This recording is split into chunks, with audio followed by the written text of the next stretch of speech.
دادگاه نویه رشت ساکن دهه مشکانک این نویه اسکندرشاه سیمامدوف را با جرم به خودکشی رساندن همسر جوان همگی 19 سالش داد و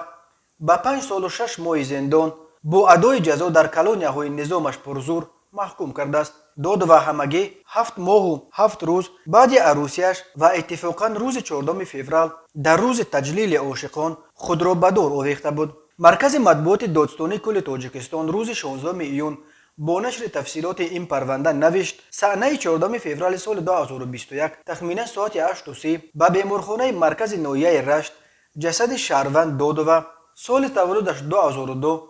با علامت‌های خودآویزی داخل گردید، ولی ضمن از نظرگذرانی جسد خویشاوندان مرحوم برای کشادن جسد روزگی نداده جسد را مجبوراً گرفته برده همان روز دفن کردند. پروکورور ناحیه روز 19 فوریه در رابطه با این حادثه بر اساس ماده 109 قسم 2 برای تعدید معامله بیرحمانه یا پس‌زنی منتظم شأن و اعتبار شخص جبری دیده به خودکشی یا سوء قصد خودکشی رسانیدن شخص پرونده جنایتی آغاز کرده است. در رفت تفتیش پرونده بنا به گزارش مرکز مطبوعات دادستانی کل معین کرده شده است که سیمامدوف اسکندرشاه نورعلیویچ با داد و 8 آگوست سال 2020 عقد نکاح بسته مدت 7 ماه زندگی یکجایه منتظم داد و را تحت لطوکوب قرار داده روز 13 فوریه سال 2021 باشد با بهانه آنکه بدون اجازت به خانه والدانش رفته است با مقصد دادن آزار جسمانی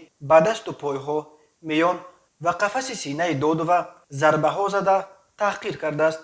داد و بر رنج و عذاب‌های منتظم شوهرش طاقت نکرده 14 فوریه سال 2021 تخمینا ساعت 7:25 خود را با بند در آشخانه اولیه استقامتی شوهرش واقع در دهه مشکانک ناحیه رشت آویخته به هلاکت رسانیده است. هر سال در تاجیکستان بیش از 600 حالت خودکشی یا قصد خودکشی ثبت می شود. بیش از نصف آنهایی را که به جان خود قصد می کنند زنان و دختران تشکیل می دهند. مناقشه های عائلوی، کمبودی های روزگار، افسردگی، ناامیدی و خشونت در عائله از سبب های عمده خودکشی زنان و دختران تاجیک نام برده می شود. ولی حالت های به جوابگری جنایتی کشاندن شوهران و دیگر اعضای عائله با جرم به خودکشی رسانیدن در کشور تا حال کم در کم است.